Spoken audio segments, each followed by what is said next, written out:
지혜가 그의 집을 짓고 7기둥을 다듬고 짐승을 잡으며 포도주로 혼합하여 상을 갖추고 자기의 여정을 보내어 성중 높은 곳에서 불러 이르기를 어리석은 자는 이래로 돌이키라.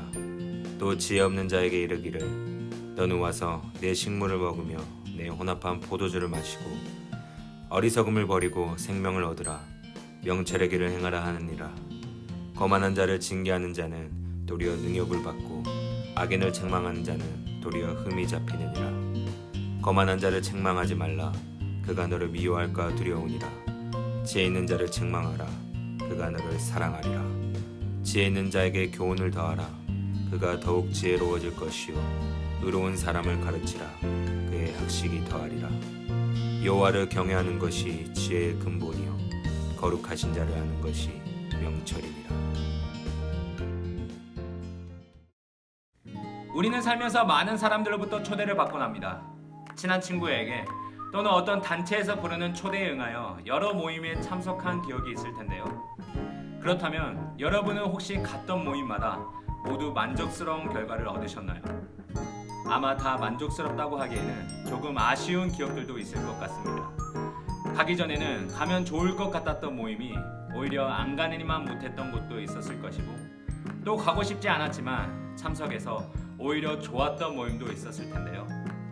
그렇다면 어디서 좋고 싫음의 차이가 발생하는 걸까요? 그것은 바로 그 모임의 주최자와 그 모임의 성격에 따라 달라지게 되는 것 같습니다. 모임의 주최자가 베풀기를 좋아하고 인격이 훌륭한 사람이라면 그 모임에 참석하는 사람들도 좋은 사람들이기에 좋았을 것이지만, 반대의 경우는 오히려 그 초대가 여러분의 마음을 상하게 했을 겁니다. 이렇듯 우리 삶에는 여러 초대가 있습니다. 그리고 우리는 그러한 초대에 앞서 참여하는 게 중요한 것이 아니라 나에게 유익이 되고 좋은 초대를 구분하여 참석하는 것이 필요로 합니다. 오늘 본문에는 두 가지의 초청이 등장합니다. 먼저는 지혜로운 여인의 초청과 둘째는 미련한 여인의 초청입니다. 여러분은 어떤 초대에 응하시겠습니까? 당연히 지혜로운 여인의 초대에 응해야 되겠죠.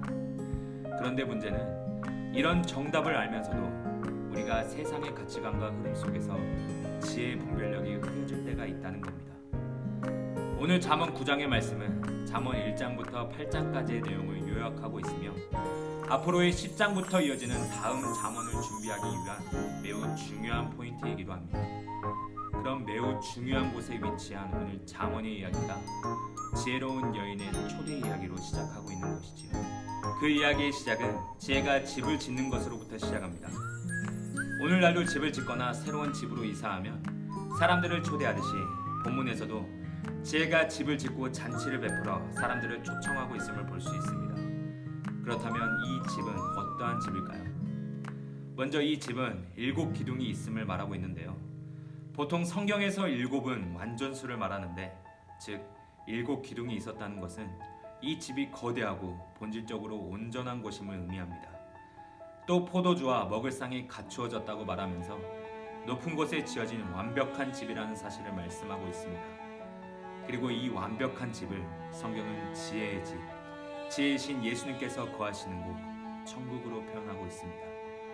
중요한 것은 이 완벽한 집으로 예수님께서 우리를 초대하고 계시지만 많은 사람들이 이 초대에 응하지 않고 있다는 것인데요. 잠언 1장 24절은 이 사실을 이렇게 기록하고 있습니다. 내가 불렀으나 너희가 듣기 싫어하였고 내가 손을 폈으나 돌아보는 자가 없었고. 이처럼 우리는 예수님의 초대를 듣기 싫어하고 돌아보지 못할 때가 많습니다. 그러나 오늘 잠언을 통해 우리가 주목할 것은 하나님께서는 우리를 마지막 때까지 계속 초대하고 부르시고 계신다는 사실입니다. 하나님께서는 지혜이신 예수님을 우리에게 소개하시며 우리를 계속 그 자리로 초대하고 계십니다. 그렇다면 우리는 그 초대에 어떻게 응할 수 있을까요? 그것은 바로 6절에 어리석음을 버릴 때 가능하다고 말씀하고 있습니다. 잠언에서 어리석음은 여호와를 경외하지 않고 내 지식을 의지하는 것을 말합니다. 즉, 내 지식을 버리고 하나님을 경외하는 사람이 그 초대에 응할 수 있다는 말씀이지요.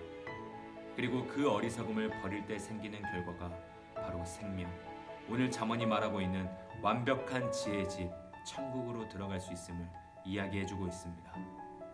하지만 잠언은 이러한 지혜의 초대가 있듯이 언제나 죄의 유혹과 초대도 있음을 말씀해주고 있습니다. 지혜자의 초대가 있듯이 미련한 여인도 길을 가는 행인들에게 자기 집으로 오라고 초대하고 있지요. 그런데 여기서 첫 번째로 주목할 것은 이 초대가 굉장히 그럴싸하다는 것입니다. 이 미련한 여인의 집의 특징은 집 문에 앉아서 떠들며 큰 소리로 초대하고 있다는 것인데요. 또 이 여인의 집이 성읍 높은 곳에 위치하고 있음을 보여주는데, 성경에서 높은 곳은 보좌, 즉 왕이 있는 권력의 자리를 말하고 있습니다.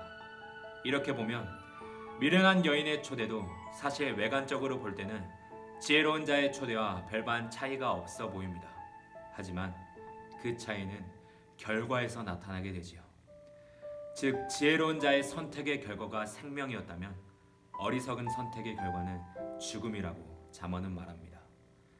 자신이 죽는 줄도 모르고 그곳으로 끌려가 죽게 된다는 것이지요. 이것을 정리하자면 죄의 유혹은 언제나 그럴싸하다는 것입니다.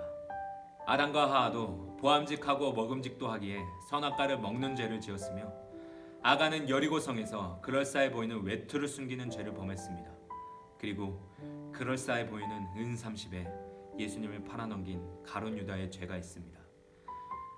지혜이신 하나님의 생명의 초대가 누구에게나 있다면 굉장히 달고 그럴싸하게 느껴질 만큼의 죄의 유혹과 초대 또한 우리 그리스도인에게도 있음을 오늘 잠언은 우리에게 이야기해주고 있습니다. 그리고 그러한 초대 가운데 하나님께서는 지혜의 분별력을 통해 우리가 생명의 길을 선택하여 가기를 원하고 계시지요. 오늘 잠언은 지혜로운 여인과 미련한 여인의 초대를 통해 우리가 어떤 초대에 응할 것인지에 대해 묻고 있습니다. 그렇다면 여러분에게 묻고 싶습니다. 여러분은 어떤 초대에 응하시겠습니까? 바라기는 미련하고 어리석은 길이 아닌 참 지혜이신 예수 그리스도의 초대에 응하기를 소망합니다. 죄의 유혹 앞에 무너지는 신앙의 모습이 아닌 말씀 가운데 하나님을 아는 지혜가 넘쳐나기를 원합니다. 그리하여 언제나 우리를 부르시는 하나님의 사랑의 초대를 기억하여 죄의 유혹을 벗어나 지혜의 집 하나님의 성전에 거하는 생명의 삶이 저와 여러분의 평생의 삶에 있기를 간절히 소망합니다. 사랑의 하나님 아버지 감사합니다.